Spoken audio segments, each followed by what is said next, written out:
সমাপ্ত করতে পারেনি। ও বারান্দায় যাইতে দেরি নাই, ওর মাথায় গুলি লাগছে। আমার এই শিশু বাচ্চাটার কি দোষ ছিল? আমার বাচ্চাটা বাসায় নিরাপত্তা ছিল না। ওর ইচ্ছা ছিল বড় হয়ে ও ডাক্তার হবে।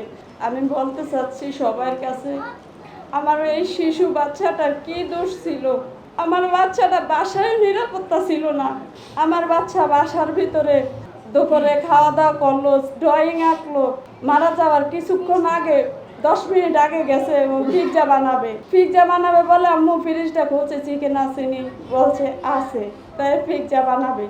এটা বলে আম্মু কাপড়টি শুকাইছে, বারান্দা থেকে নিয়ে আসি। ও বারান্দায় যাইতে দেরি নাই, ওর মাথায় গুলি লাগছে। গুলি লাগার পরে ও নিজে মেঝেতে লুটিয়ে পড়ছে আমার চোখের সামনে বাচ্চার এই অবস্থা। পরে কি করব, তখন কান্নাও আসে না, হঠাৎ আমার গলা দিয়ে কোনো শব্দই আসে না। পরে নিচ থেকে লোকেরা দৌড়ে এসে আমার মেয়েকে মেডিকেলে ভর্তি করায়, আধুনিক মেডিকেলে। পরে আমার মেয়েদের প্রাথমিক চিকিৎসা দেওয়ার পরে আইসিইউতে নেওয়ার 5 মিনিট পরে মৃত ঘোষণা করে। আমার মেয়েটার কি দোষ ছিল বাসার ভিতরে? সকলের কাছে আমি এটাই বিচার চাই, আমার মেয়েটা বাসায় কেন নিরাপত্তা ছিল না?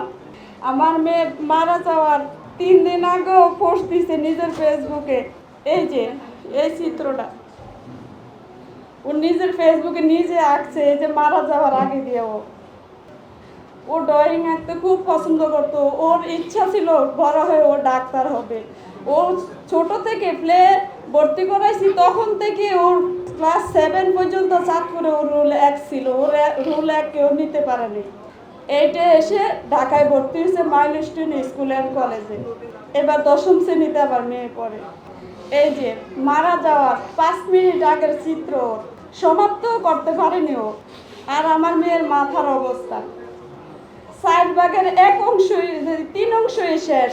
মাথার 4 ভাগের 3 অংশই সাথে সাথে শেষ। মগজটা বের হয়ে গেছে, মগজ আর রক্ত, আমি আর কিছু দেখি না আমার মেয়ে। আর এই বাসার মাঝে রক্তের বন্যা, এই যে রক্তের বন্যা, এটা বাসার ভিতরে, রুমের ভিতরে। এটাই সবার কাছে আমার বিচার, আমার মেয়ের সুস্থ বিচার চাই।